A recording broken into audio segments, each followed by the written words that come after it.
Coming up, who's got 1 million LinkedIn followers anyway? We're going to tell you. Now you need Google Plus to play and get Fantastical. All that and Overgram for Captioners next on the Social Hour. Netcasts you love. From people you trust. This is TWiT. Audio bandwidth provided by the new Winamp for Android, featuring wireless sync and one-click iTunes import. Now with free daily music downloads and full-length CD listening parties. Download it for free at winamp.com/Android.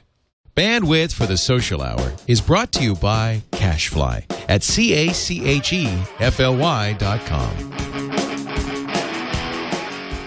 This is the Social Hour with Sarah Lane and Amber MacArthur, episode 88, recorded Friday, November 30th, 2012. This episode of the Social Hour is brought to you by Ford, featuring lane keeping and adaptive cruise control technology, both designed to improve the overall driving experience. Check out these available systems on the 2013 Ford Fusion and learn even more at ford.com/technology. And by Audible.com. To download a free audiobook of your choice, go to audiblepodcast.com/social hour. And by Social Media Solutions from SAP. If you're a social media manager at a large enterprise, gain insight and engage in social media in a systematic way with Social Media Solutions from SAP. Learn more at sap.com/twit. Hello, everyone, and welcome to another wonderful episode of The Social Hour. From very rainy TWiT World Headquarters in Petaluma, California, I'm Sarah Lane. And I'm Amber MacArthur from Toronto, Ontario, Canada. And it is getting quite cool here, I will say. It definitely is starting to feel a lot more like winter than it has so far this season. Very chilly, and I think even a little snow, a little flurries happening. Really? This is the first of the season, yeah?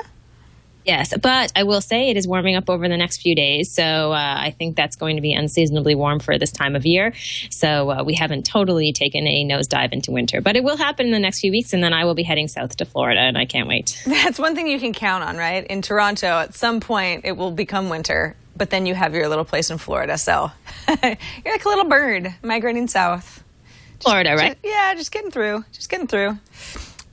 So, you know, it's funny, Amber, even though we're recording at a normal time on Friday, this is actually a show that's going to air for anybody who doesn't watch our live show in a week from today. So it's a bit of a pre-record. We're going to do that for the next couple of weeks because for those of you in real time, am going to be on a plane tomorrow flying to France for a couple of weeks. So I'm going to miss a couple of Fridays of the show. And, Amber, I was sort of like, you know, peeking through my hand as I looked at the Parisian weather over the next week. I don't really know what the next 2 weeks will look like. But the next week has snow flurries as well with highs of 37 Fahrenheit. So that's pretty cold. Yeah, it's getting chilly, but it's such a beautiful place to be. So yeah, oh my goodness. Even in the worst weather, it's absolutely lovely. But I figure, well, I'll take my temperate rain out here in California while I can. All right. So, Sarah, we have lots of news this week. You know, I had one of those weeks where I started to just sit down and look through some of the headlines and stuff to feature as far as spotlight, and there was a ton of stuff happening. So that's always great for us. One of the first pieces of news about Richard Branson, the first person to hit 1 million followers on LinkedIn. He is fairly active on LinkedIn. A lot of people following what he has to say, his little blog posts. There's not a lot of depth to his content. They're usually quick little posts that he puts out there, but people obviously flock to them. Yeah, it's kind of funny. When I first read this, I went, followers, they mean contacts, right? Because that's what LinkedIn's all about. But this is in reference to LinkedIn's Influencers program, which is something that LinkedIn launched back in October, which is a little bit, you know, it's just encouraging more engagement. Even, you know, if Amber and I weren't friends or weren't contacts, weren't connected on LinkedIn, I could choose to follow whatever Amber wanted to post publicly. It's very similar to Facebook and subscriptions, which it seems to have helped keep engagement up. You know, I don't know how much it has actually risen, but 1 million followers. Richard Branson, of all people. Now, I know he's a pretty popular guy. I mean, he's a dynamic character and gives good interviews and obviously is very, very bright. But Amber, as you mentioned, it's not like there's anything too crazy there. I wonder why LinkedIn? I don't know. I mean, I think the one thing about LinkedIn more and more that I've noticed is obviously there is a big business community there, right? Big entrepreneurship community, a lot of people looking for advice and content and connection. So I do think in some ways it does make sense that he's kind of the poster boy for LinkedIn right now in many ways, because I think for many entrepreneurs, he really is such a great role model with all of the different businesses that he started. The only thing, like I said, that I wish is that some of the content, and obviously he doesn't have a lot of time to write a ton of content, but when you click on these links and you're promised these words of wisdom from Richard Branson, sometimes it falls a little bit flat for me because it'll be like 3 points and they're each like 4 or 5 sentences long. But hey, maybe that's the future of content, and I have high.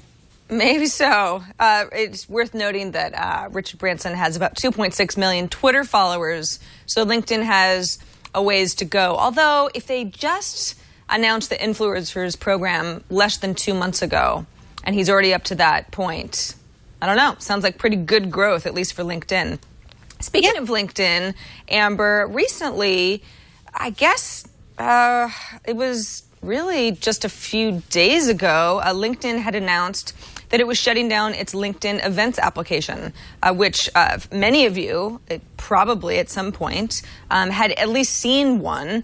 This is a way for if TWiT is putting on some sort of a special event or I don't know, a live special, and we're trying to sell some tickets and see who's coming and kind of keep tabs on the head count and all that stuff, we could put together an event that people could RSVP to and connect to each other through.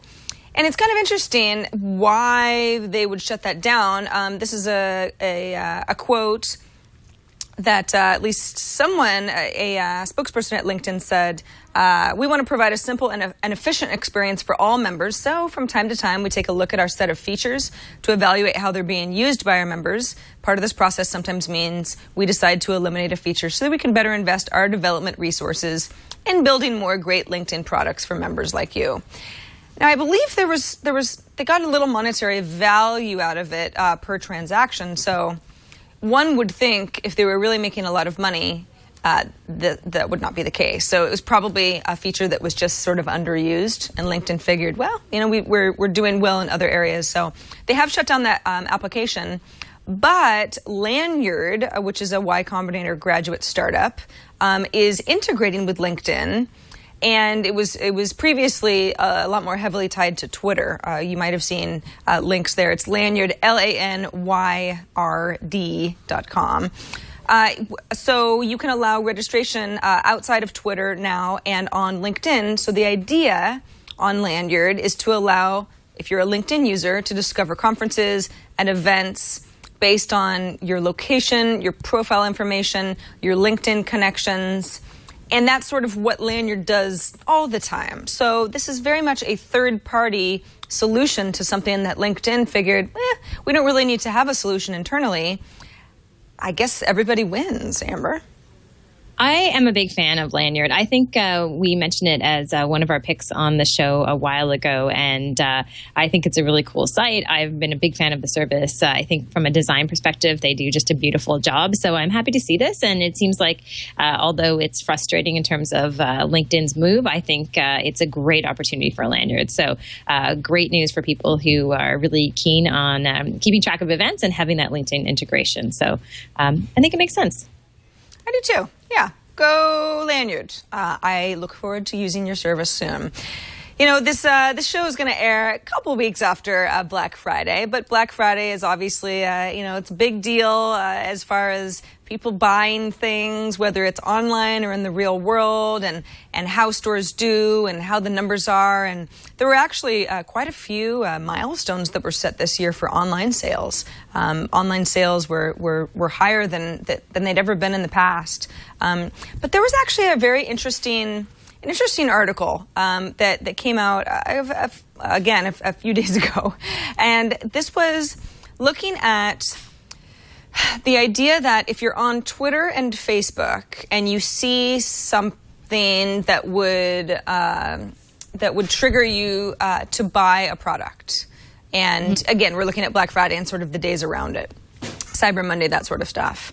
Is that being counted anywhere? You know, right now on Facebook, you can see an ad, you can click on that ad, then you can buy a product, and that all gets counted. You know, someone somewhere is paying attention to that. But what if you see a product on Facebook, you know, that your friend likes, and you forget about it for a while, and then a week later you end up buying that product, but by doing that, you're just typing maybe the product name into a Google search result.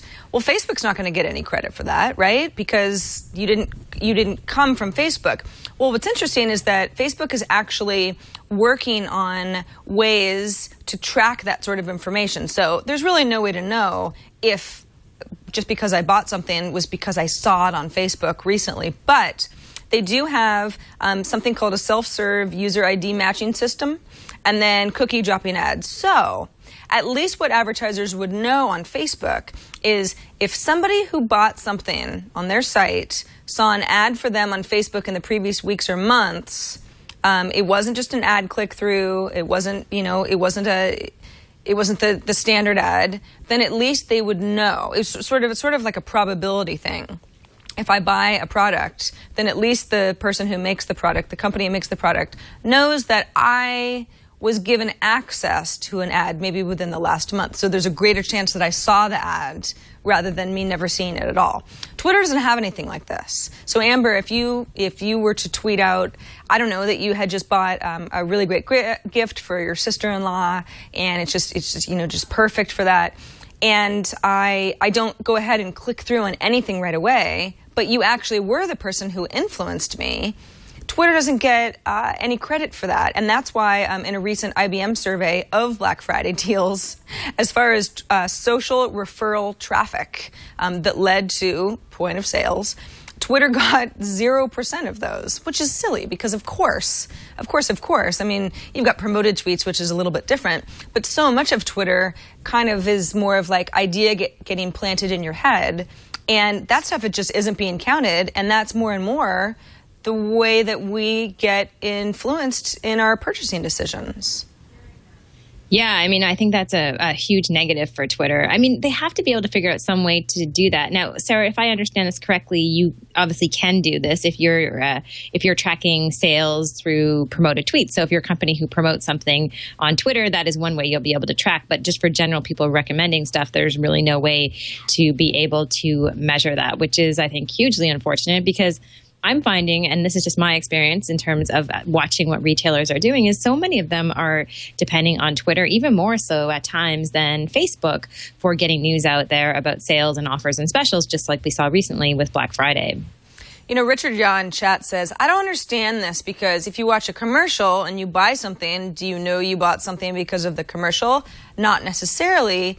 But television has this nice little thing called ratings. You know, that's why Nielsen ratings are so important, even though, well, at least in the U.S., the Nielsen ratings model is something that is not going to die anytime soon, even though it's extremely inefficient because it's the best way that advertisers can say, all right, well, if 8.4 million people were watching this, you know, at least some amount of them saw this commercial, and so we can attribute that to, you know, sales or at least potential sales. So it's just something that the internet, we don't really have an equivalent system for that. We see things like, oh, however many tweets were sent per second during this interesting event, that sort of thing, but we're missing a layer, you know, as far as influence. And I think that it's really important for companies like Twitter and Facebook and any company that becomes a referral marketplace, because even though we kind of understand what's going on, imagine how many advertisers don't. They say,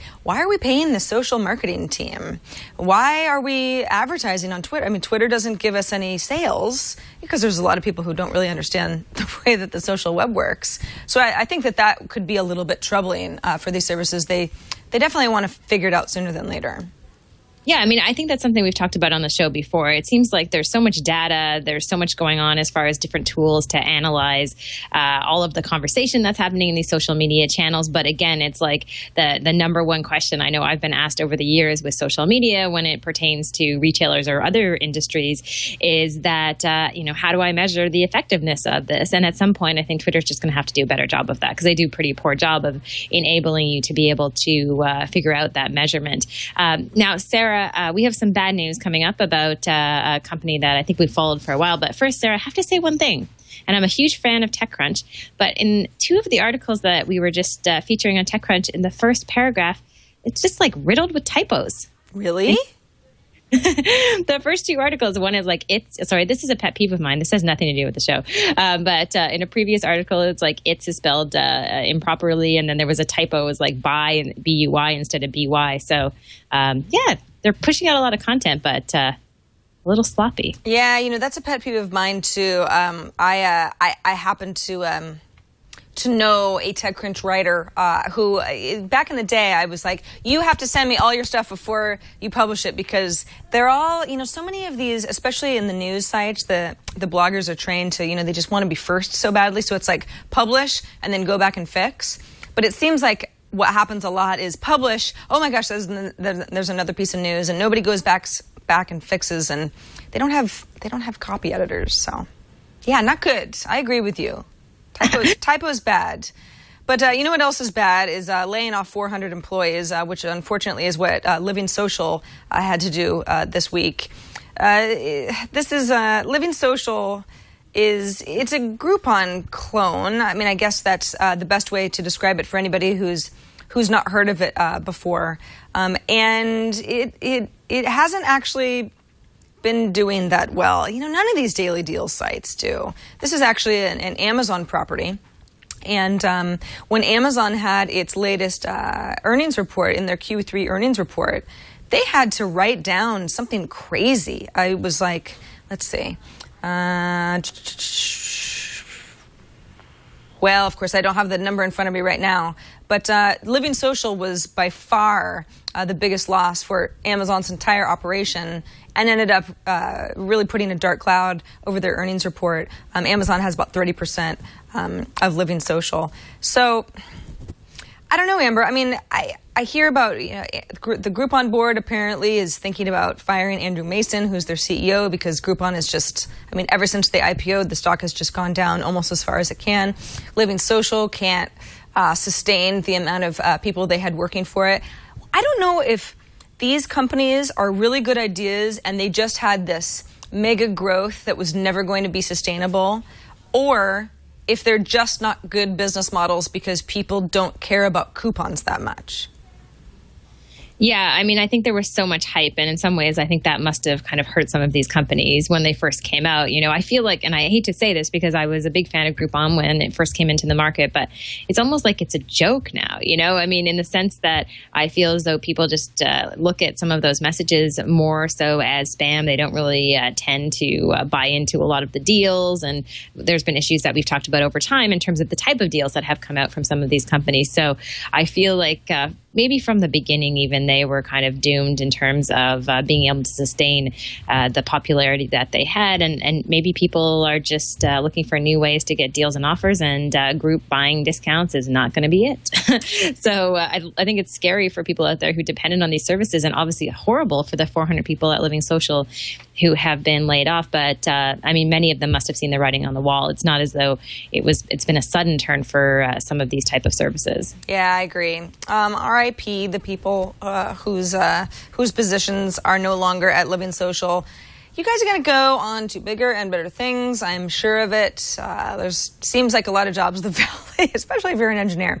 Quick reminder that we record the Social Hour live on Fridays at 4 p.m. Eastern, 1 p.m. Pacific. And if you're ever wanting to catch up on any of our shows or look up some links that maybe Amber and I had talked about, and you want to, just make sure that you saw that typo that we mentioned, see if it's still there, or just read up a little bit more on any of these topics, just go to twit.tv/TSH. That's where all of our content lives forever and ever and ever and ever. You can email us at thesocialhour@twit.tv. as well. Amber, I'm excited for our social tip and our spotlight. Those are both coming up, but let's take a moment first to thank a wonderful company for sponsoring this episode of The Social Era, and that is Ford. Yes, Ford. I'm actually really, really excited to talk about some of the extremely cool features that are coming to Ford vehicles, because one of them is called the lane keeping system. Leo's been joking about it. It's like, it means keep Sarah in the trunk or something. No, it has nothing to do with me. This is like, the lanes on the road. This is amazing vehicle data that can improve the overall driving experience. So you're driving along, right? And you're paying attention, and maybe you're, not paying as much attention as you should, and that's how accidents happen. It's not a good thing. You got a small forward-facing camera that's monitoring your lane as opposed to the lane next to you, the relation of the lane lines.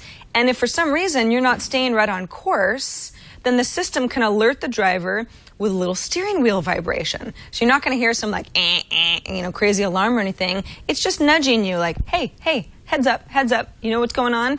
Now, if you want to be changing lanes, of course you can do that. You put on your turn signal, you change lanes, everything's fine. This is the car saying, I don't think you're about to change a lane. I think that you're actually putting yourself in harm's way, and I don't want you to do that. So is that amazing, or is that not amazing? Here's another available feature. It's called adaptive cruise control.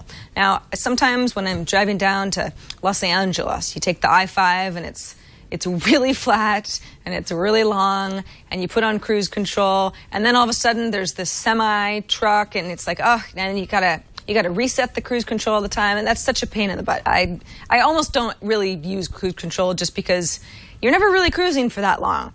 So adaptive cruise control in a Ford vehicle, when activated, uses a forward-looking radar. It's actually emitting radar out the front of your car to scan the road ahead, so your Ford Fusion can slow down when traffic is detected in front of the vehicle.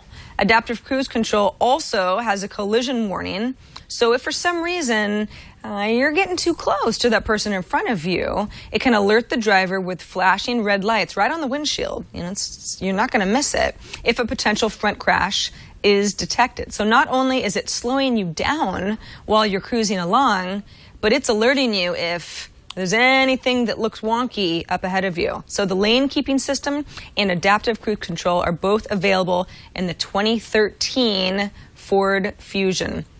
I don't know what you guys think, but that's the most beautiful Ford I've ever seen by far. It's really, really lovely. And Ford is staying on top of new technologies to help improve the overall driving experience. This is just another couple ways they are doing that. If you want to know more about all of what I just said, plus other technologies Ford is bringing to its vehicles, please go to ford.com/technology. It's a very, very informative, educational place to read up on everything. That's awesome, especially that 2013 Ford Fusion. Holy moly, it's like driving a robot. All right, Amber, let's get into, you know what I wanted to mention before we get into our social tip is this is kind of an interesting thing happening with Google. You know that they love to push their Google Plus. They want as many people as possible to be using it. So Google Play, which of course is the app store for the Android ecosystem, is called Google Play. And until recently, anybody could leave a Google Play review.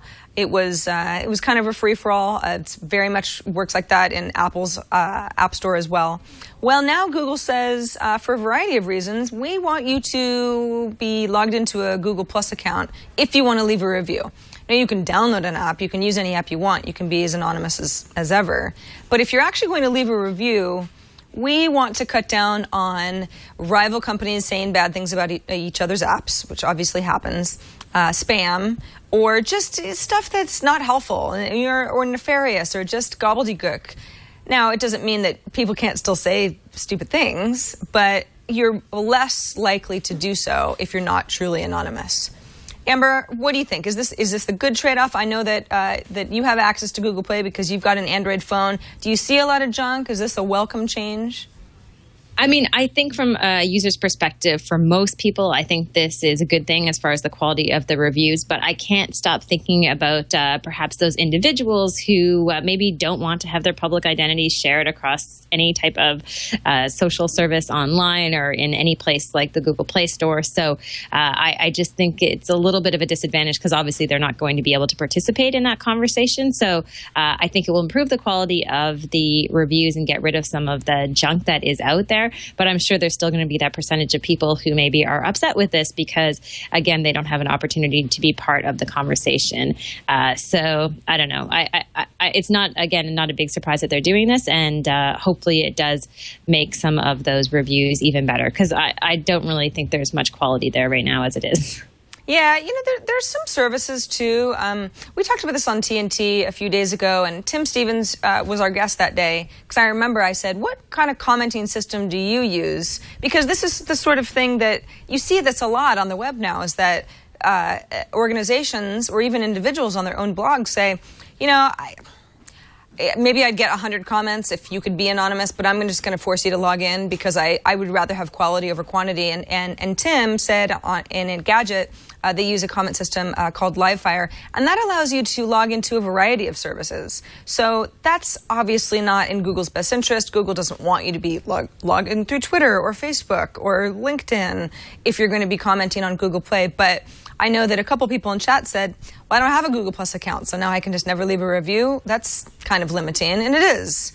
But it is their company after all, so I guess that's the way that they chose to go. Basically, we don't get a say in what's going to happen there, Sarah. That's, I think, the lesson for all of us. And whether we like it or not, we're all going to start using Google Plus more because there are just becoming more and more compelling reasons that it's just becoming part of the social conversation. So, all right. So let's get to our social tip now. This is great. I know there are a lot of people who are listening to the show who, like us, are Instagram users. Big fan of the service, of course. And this little tool you may find kind of interesting. It's called Overgram. And the idea behind Overgram, it's an iPhone application, is that it allows you to add text and captions to your Instagram photos. Now, that sounds like it could get pretty ugly if people maybe add too much text, but they've done a great job as far as the different fonts you can choose from to allow for some really beautiful looking text. And I think because we know there are a lot of brand marketers who listen to the show, I think it becomes interesting if you are a brand and you're putting up an image and you want to write something on that, maybe to promote the image or explain what it is. You want something a little more than the text that you post on Instagram or on Twitter. So some great examples in the screenshots that they put up on the iTunes App Store, and just a fun little tool. Yeah, okay. So I went ahead and downloaded Overgram as well. It's funny, Amber, it's so perfect. I'm sort of sad that I hadn't heard of it before. So, all right, so if I just pick a photo, okay, so... I'm not seeing it. Oh, sorry. Oh, there we go. I was like, maybe I changed the camera to the wrong one. I was holding it too close to myself. So, okay, I'll start over. So this is Overgram. It's either, I can either take a photo from scratch, of something, or I can just pull a photo from my photo library. So I'll just go ahead and do that. And, okay, like there's the crop. So, all right. And now, now I choose my font. Okay, so I go... what do I want here? How about Chunk 5? I like the name of that. Right. It's not working. Oh, I guess it was working. Oh my goodness. Okay. Hi guys. All right, and then I choose my color. I see. I assume. There you go. Hi guys. So I try to put it in a place, that's seems to make sense. If I wanted to resize it, I guess that's what I do now. Yeah. I think it just you move it. Is it letting you? Yeah. Okay. So I could make it larger, and then you can go ahead. You can align it. Center, right, or left. I've sort of ruined my left align, and then. I don't know when okay, so then I can share or I could just save to my camera roll. Yeah, this is actually very nice. Sorry, Amber, I'm talking over you. I think you've got one of those, it's the automatic mute whenever we're talking at the same time. Oh, I see. So when you've got the picture that you like, you can either save it to your camera roll, or then you can do sort of that nifty open an Instagram, and then you're ready to share from there. Yeah, Amber, I think you're dead on with this the brand portion of this, because how often are you and I really going to have clever captions on photos? I mean, that comes up just so often. But as a brand, and as so many more brands are on Instagram, because it's just like, I don't know, it's where everybody is. You can add a little messaging to that beautiful photo. Yeah, and I think one of the risks in the past when you talk about adding any type of text to photo, and I touched on this a little bit, but people would add bubble text and it would just be really tacky. And I think they've done a beautiful job not only of the user experience with the app itself, but like I mentioned, of the fonts too. So you can imagine some brands put photos out there and maybe those images get shared. They get exchanged, people save them, they share them on other social media sites. So this is a way to attach some type of messaging to it that is relevant to the photo and the brand, maybe have a sense of humor, whatever it might be. So it's just another level, I think, of creating your own digital personality if you are a brand. And it's a simple little thing that you can do. So maybe not all the time, but once in a while, it's a cute effect. Yeah, and Cabo Zone in chat says, yeah, you could use something like Sketch for this, right? And that's true. There's also an app that I highlighted on i5 a couple of weeks ago called Fonto, which is sort of, font and photo together, which is, had some good points as well, not perfect. What I think is really nice about Overgram is it just kind of looks like Instagram. It's got this, it's very well done. We've got the little wheel here where you can choose what you want to do. What is win anyway? Oh, I enter a contest. Okay, yeah, I don't really need to do that. But it kind of looks like a cool app. The design is really nice. It makes sense. Looks like, oh, you know what? That is something to mention. Looks like there's a watermark that says Overgram, unless I say remove it, for 99 cents. Well, that's okay. It's $1. If you're a brand, I'm sure it's $1 that you can spend on this. But yeah, this is a really nice one. Good find. All right, so we also know this is a spotlight, but also a bit of a tip as well. With the holidays coming up, a lot of people are super busy. It means there's a lot of calendars to manage, a lot of things that you have to do, whether it's for work or for leisure. And I personally use Google Calendar, and I'm super happy with it. But for people who maybe are using the calendar on your iPhone and aren't so happy with it, this is a good option. It's called Fantastical for the iPhone. It costs, I think it's $1.99 right now, or maybe the price is going to be higher after the sale goes down. Or I think for most people who are managing a calendar, this is a great option. It allows you to use natural language. So when you're writing something in, like you're saying you're having a lunch with someone, it will automatically assume lunch is at noon. Just simple little things like that. If you don't want to do that and you add in just numbers, it will interpret what you're saying and be able to plug that information into the calendar. So it just seems like it's a smarter calendar than what exists now on the iPhone. Yeah, so Fantastical got a lot of attention this week. Sorry, Jason, I'm just really bad at this. Okay, that's where I'm going to hold my phone from now on. This is Fantastical. Okay, I got a little welcome screen I can't seem to get past. Okay, thank you. Very good. Let's go into my setting. Why do I have to look at you? Welcome. Tap on the title to jump to. Oh, okay. I just had to follow the directions. So this is, this is what's going on at the end of November. I've got all my stuff here. It's kind of a crazy, like you said, next few weeks. So I've got my calendar view. Then I can switch to a daily view. This is, this is actually in another week from now. So you're looking at your daily view. If you click on anything, Jennifer Chu's birthday, that's fine. This is something that's gotten pulled in from Facebook because I don't think I would have this in my contacts anywhere else. So really, all I did was install Fantastical, and it has access. It asks you when you first fire it up, can I have access to your calendar? Can I have access to your contacts? I said yes both times, which was fine. And so here you are. You click around. It all looks pretty good.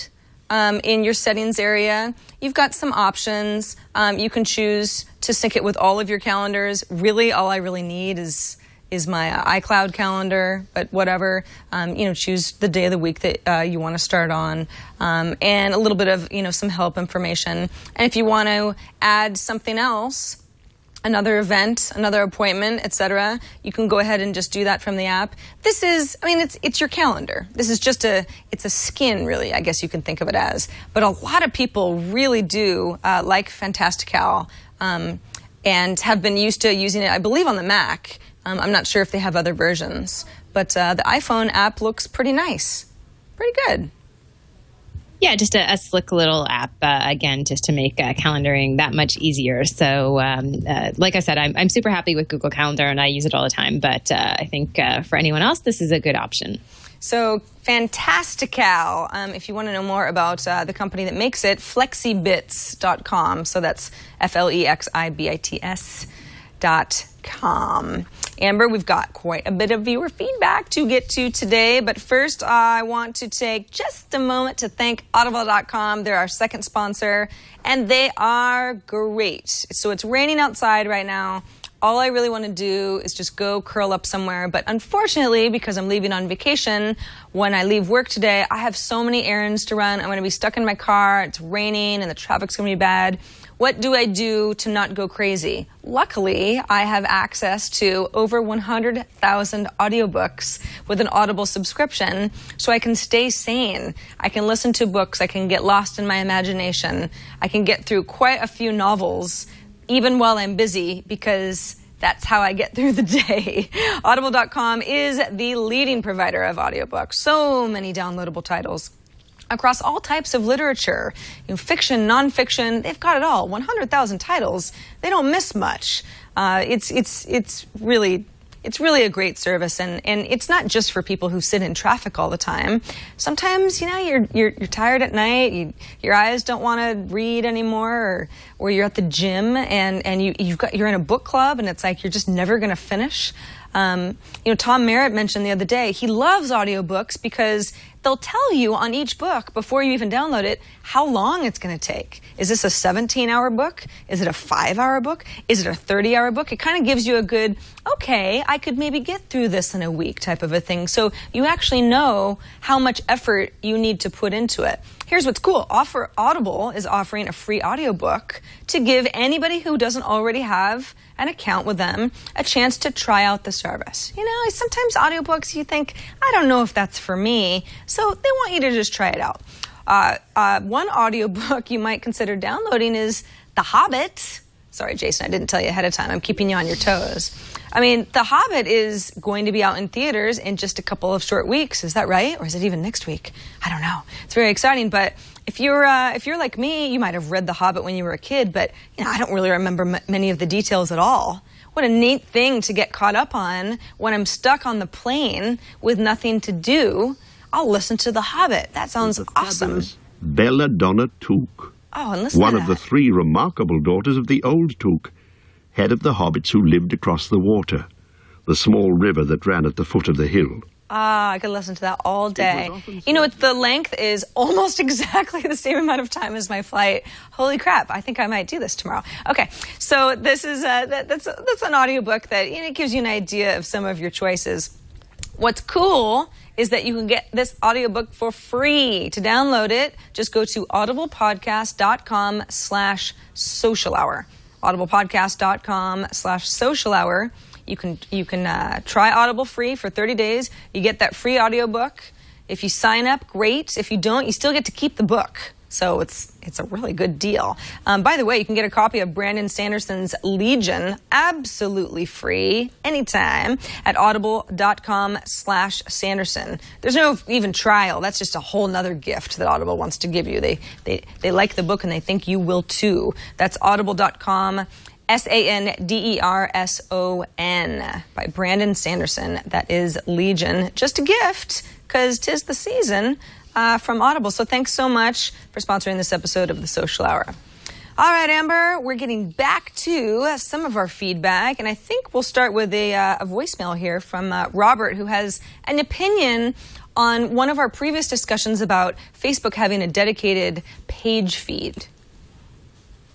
Hi, this is Robert from North Carolina. You made the point about the Facebook pages where everyone can consolidate their business or page likes onto a single view to not have them on their newsfeed as often. And you didn't seem to see a really compelling compelling reason for that. For me, the reason would be that I don't want those news items on my news feed, but I'd still like to somehow associate myself with those sites. I have a lot of friends who have like small businesses, and I don't care to see their daily update on plumbing or Scentsy or all these little things that they have, but I want to support them, and doing a little like on their page is one way to do that, but without having it show up on my news feed. So for me, that's the reason. It's moral support of the page without really caring about the content on it. Love the show. Thanks, Robert. Thanks for the voicemail. Amber, what do you think about this? On one hand, I get what Robert's saying. He's saying, if I have friends who have pages, I just want to like everything, but I don't necessarily want to get any of those updates, which does defeat the purpose of liking something. Yeah, I think it's getting down to the point where it's just a preference for individuals, right? Some people like it, some people don't like it. I totally understand his point of view. I think it makes sense when he explains it in the context of what type of information he wants to see, but I'm not sure that would work for everyone. What do you think, Sarah? Yeah, I think the Pages feed is perfectly fine. I don't really click on it that often. In fact, all right, so I just discovered a new page that I'm very, very into. It involves a cat, of course. But if I switch over to my Pages feed here, this is my regular feed. I switch over to my Pages feed. It's like, okay, I've got Gary Vaynerchuk. I didn't even realize I was following his page, so good. Okay, there he is. We got Boo the dog. Colonel Meow. Amber, I'm not sure if you're familiar with Colonel Meow. That's a cat, but he looks more like, I don't really know what he looks like, some sort of a very angry animal. But so I started, I'm following all these accounts. There's our own TWiT page and Leo eating his birthday cake yesterday. And, all of this stuff is great, but I don't really ever remember to click into my Pages feed, even though I actually get a lot out of this. And the reason is because a lot of it shows up in my regular news feed, and I think I'm just used to it.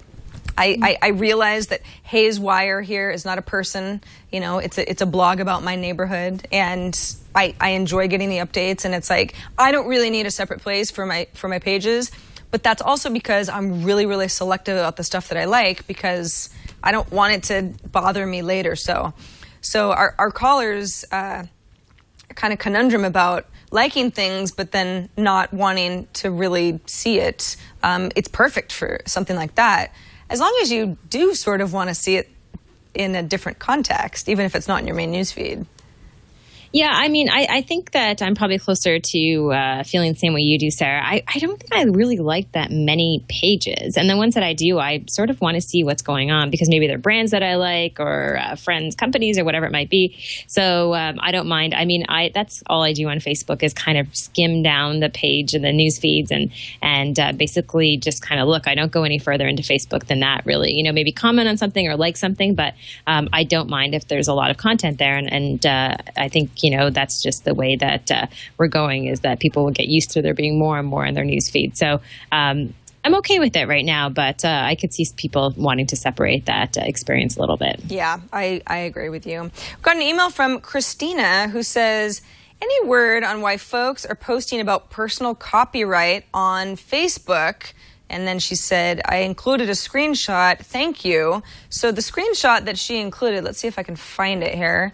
Okay, so this is a very popular little update that you may have been seeing all over Facebook recently, and this has to do with Facebook guidelines and people saying, okay, well, there's this declaration that if you print it, then technically Facebook can't use my personal details because you need my written consent at all times. And this all sort of plays into people saying Facebook has, they don't have my privacy at heart, or, in mind rather. And I want to do everything that I can so that the company doesn't abuse our personal information. The problem with this, Christina, and anybody else who's seen this or even participated, is that it's not actually any sort of binding agreement that Facebook has to pay attention to. It's something that someone made up so that people would share it virally on Facebook, and it's worked, but it's totally meaningless. as soon as it started showing up, all the tech blogs started writing about it, refuting it as being anything. In fact, on Gawker, they had an article up a few days ago.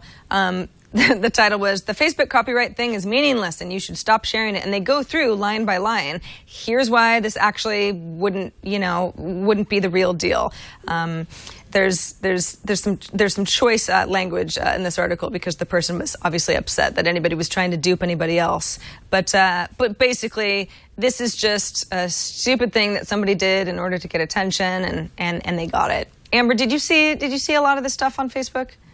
I've seen a ton of this on Facebook, and I think the unfortunate thing is I think most people think that this somehow is legally binding and this is a legitimate thing to put up there if you want to protect yourself, and of course it's not.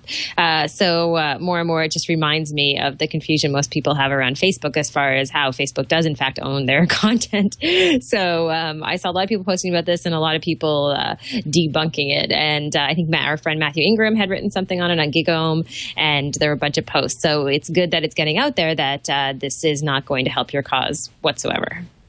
Yeah, I don't. Why do people do it? I don't know. It doesn't make any sense. I think there's definitely some wishful thinking there. Wouldn't it be nice if all you had to do was post something and then Facebook would have to respect your rights and your wishes, that everything's copyrighted? But that's just not the way it works. It's certainly not anything that Facebook is paying attention to. So don't get duped. Passing that along to you. Amber, we've got a campaign of the week. I am eagerly awaiting this one because it involves beer. Yes, it does. It doesn't mean delivering beer to Sarah. However, I could deliver her a message, a holiday greeting from Stella Artois. And for our campaign of the week, this is what we're going to focus on. And I will say, as the holidays are coming up, there were so many different campaigns that I could have chosen from when picking something to talk about. I think this one is actually kind of cool. I love the way that it uses different types of technology that we're so familiar with. What it is an app called Holiday Carol. And like I mentioned, this is from the famous beer company. And they use Google Street View, Maps, Places, directions, and geocoding APIs to send the actress Alice Eve from Sex and the City 2 and Men in Black 3 to a place of your choosing. So basically, you put in someone's address, and then the actress can create a message for you, basically, and travel, well, in the digital sense, travel to your home. Well, Amber, would you like Alice Eve to come to your home and deliver you a holiday greeting? I would. Why not? I mean, not in the flesh, but I'm sure there's some men out there, and I think that's their audience, Sarah. This is my guess. I would tend to agree with you. Yeah, this is kind of interesting. I know Stella is it's a huge brand, so they probably have a lot of money to throw at something like this. Harsh frost, and again we are looking at some further snow showers that will come and go through the rest of today.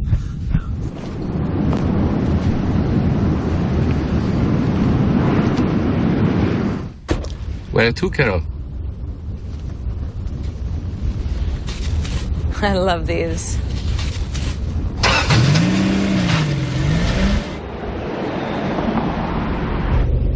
Pierre, play us a tune.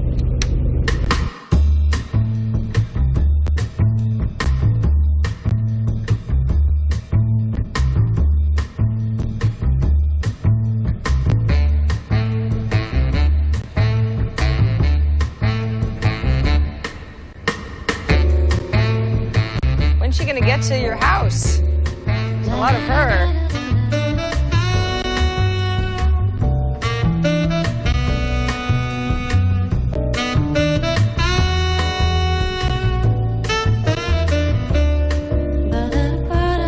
I see. Okay.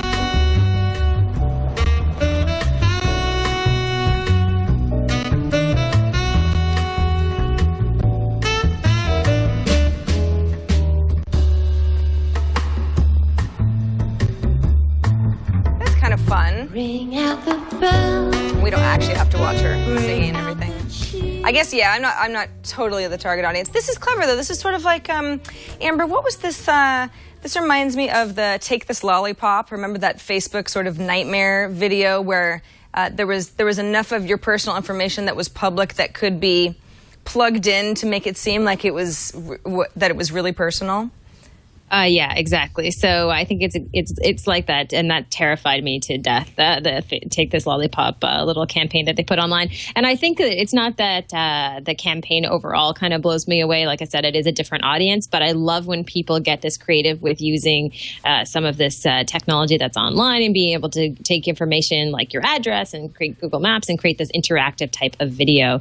It just becomes this kind of fun thing. So it's kind of cute, an interesting use of different web technologies for sure. Yeah, absolutely. If anyone is either an Alice Eve fan or just likes this kind of stuff, definitely we'll have the link to the story from Ad Age in our show notes. And yeah, it was very creative, very, very, very cool. I agree. A reminder, I talked about it a little bit earlier in the show, but we love getting your feedback. You all give us such good ideas, and the voicemails and the videos and the emails that you send in and the tweets that you send us are really appreciated. So just a reminder, you can write us at the social hour at twit.tv. You can leave us a voicemail like our caller did at 2626-SOCIAL. We had a couple of hang-ups this week, and something's been sort of weird with our Google Voice inboxes, at least on the shows that I work on. So I hope it's not you guys I hope it's not a glitch, but I don't think it's just you hanging up. There might be something going on. So if you tried to leave us a voicemail, you can call again or record a video, upload it somewhere, send us the link. We'd be happy to show your smiling face or your frowning one if something's going wrong in your life. But before we get to Amber's Rad or Fad, and this is going to be a good one, I can just tell. I don't even know anything about it yet because I like to stay in the dark beforehand, but I can just tell that it's going to be a good one. Let's take a moment to thank our third sponsor, SAP, for sponsoring this episode of The Social Hour. Social media solutions from SAP. I've been talking about social media solutions on recent episodes of The Social Hour, and it's such a good fit because, as Amber said, we have so many people who are working in social enterprise that watch the show, and we love to have all of you. And you know that if you work for a large corporation and enterprise, it gets really hard to manage all of the feedback that you're getting in via social media. People are tweeting about you. People are posting on Facebook about you. People are writing blog posts about you. People are taking Instagram photos of your storefront. All of that stuff ends up being data that you really want to make use of and figure out who you need to get back to and how customer service is going to be affected. But how do you deal with that? Because there's so much of it. The social media solutions listening component searches the social web to know what's being said about your brand. So it's basically saying, here's all the stuff that you need to pay attention to. I'm going to deliver that to you. Captures and reports on conversations. It has the ability to know if somebody's kind of angry about something or if they really love a product maybe that you have, and that's something you should take another look at. Helps you build better products, of course, because you're incorporating real-time feedback from your customers into future efforts. It even helps you identify customers who are ready to buy. And hey, if you've got something for sale, you know that those are the customers you really, really want to pay attention to. They are ready to buy. Uses natural language processing to really efficiently, smartly know when people say things, what they mean by what they're saying. Are they being sarcastic? Is it a negative sentiment? Is it a positive? And then what do you do when you've done all that listening? Well, you have to engage. That's the whole point. The corporations have to give back, and that's the engaging component of social media solutions from SAP. You can improve your customer support because you can set rules about who gets what message. You've got a team of 5 people, say. Well, you don't all 5 need to see the same message. The customer service person maybe needs to see a certain message, and so on. So that can be a great help. If somebody tweets a technical support problem, well, you have to. Right now, maybe you take it and then you give it to Jim and say, please do this for me and let me know when it's done. Well, Jim should just get it at the outright, and then you don't have to worry about it at all. And then you fix the problems, and you cut down on a lot of wasted effort.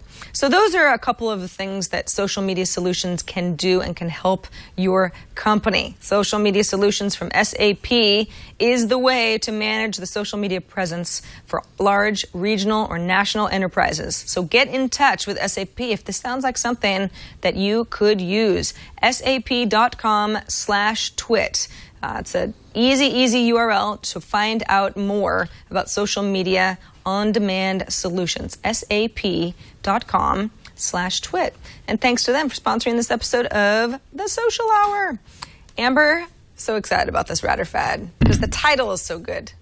Yes. So WTF smartphone jeans. You've probably seen things like this before. We've talked about different pieces of clothing that are great to store all of your gadgets. And of course, many of you are probably familiar with companies like Scott eVest, where you can have a bunch of different pockets. Well, this company has taken this one step further in one way, in the sense that it's a pair of jeans, so very stylish. And in fact, they are iPhone 5 compatible, which is very useful for people who have upgraded and bought Apple's latest device. And the idea is pretty simple. You know, they have created these jeans, keeping in mind that most people are going to probably have their smartphone in their pocket. I don't know, Sarah, I run into this all the time. Literally just last night, we were hosting an event and I was wearing a pair of pants that didn't really fit my smartphone. And so what I did is I put it down down my boot, which is kind of a weird thing to do, but I had no place to put it. I didn't have a belt on or anything. So I will say that I would probably wear these jeans. And in fact, I've just ordered a pair to demo on the show that I do on TV. So we will be able to continue the story. This is great. Okay, so first of all, some of you might say, $159 for a pair of jeans, that's a little crazy. I'm used to jeans being about that much money, so I guess I'm not balking at the price, but I realize these are not cheap jeans. But they look pretty nice. You get your front view here. If I look at the back view, they call it the hind view. It's kind of fun. They talk about how it makes your butt look good, and high-cut pants, okay, hardware components, they're nice straight legs, and then if you look at the details, it gives you a little bit more of a sense of, okay, your phone and your USB little dongle could be here. You got an iPhone 5, they have it laying right on top of the pocket to show, yeah, that truly would fit because the pocket's deep enough. And they're cool looking, they're really cool looking. I guess at least on these models, Amber, these look like man's jeans, but as long as they fit, I guess I'd be willing to try. Jeans, I always have to hem them 6 inches anytime I buy a pair of jeans, so who knows if they'd fit me or not. But this is great. And obviously it's not just for iPhone 5s, it's just that those iPhone 5s are a lot longer than some previous iPhone owners' phones that can fit into smaller pockets. I think this is pretty rad. Yes, I think it's rad too. And I will say, I think you're exactly right. They have made them, at least this line is, they're jeans that are for men based on the sizing, I think, because they start at a size 30-inch waist, which maybe not great for all women. But still, I think it's a fun idea. And I do think it's useful too. I think there's a lot of guys I know who would probably wear a pair of jeans like this if they could just tuck their smartphone away. And more as we get into the era where we rely on our smartphones for everything, including it being the mobile wallet, this is all you really need to have on you, so it makes sense that you can tuck it away neatly and stylishly in a new pair of jeans. Amber, it's so funny that you said that you put your phone down a boot. I've never thought about doing that. Well, some of my boots are too tight, it wouldn't fit anyway, but there is one pair that it could work with, and that's actually why I'm always carrying around my clunky, old lady purse, because it's like I've got a bunch of stuff in there, but it's like I don't really need any of it except my iPhone. I've always got my iPhone and then, a pair of headphones. And it's like, what do I can't put them anywhere. I don't have a place for them. So maybe we're going to see more of this WTF jean trend. Yes. And you know what? The boot works really well for me. There's only one pair of boots that I have, but the iPhone that if I take out my iPhone or Android, whatever it is, it fits perfectly in the boot. And it sounds silly, but it's very Wonder Woman-ish. That's kind of what it looks like. And you can just pull the phone out. And it's a great place to have it because I can feel the phone vibrate for one thing. And sometimes I don't like to add extra bulk, in terms of always putting my phone in my pocket. I feel like it's going to fall out. But if it's tucked right away in my boot, it will stay there forever. So that's a little trick for all you ladies out there. Very good. A social tip. Tell everyone you know. Phone and boot. Become Wonder Woman. All right, Amber, we've come to the end of our social hour, and how social it was. Thanks to everybody who watched and listened. And those of you who are watching live, thanks for being live. I'm looking at our chat room when I say that. But if you don't worry. Remember, twit.tv/TSH is where you can catch up on any of the shows that we've ever done. This is episode 88. Hey, palindrome episode. Wow. All right. Woohoo. Haven't haven't done that since episode 77. So you can find our show on iTunes. You can watch us on demand. You can watch us live. You can listen, of course. We have audio feeds for those of you who can't watch but do love to listen, you commuters and such. So thanks to everybody who comes on our little joyride each week. Until next time, I'm Sarah Lane. And I'm Amber MacArthur, and we'll see you soon.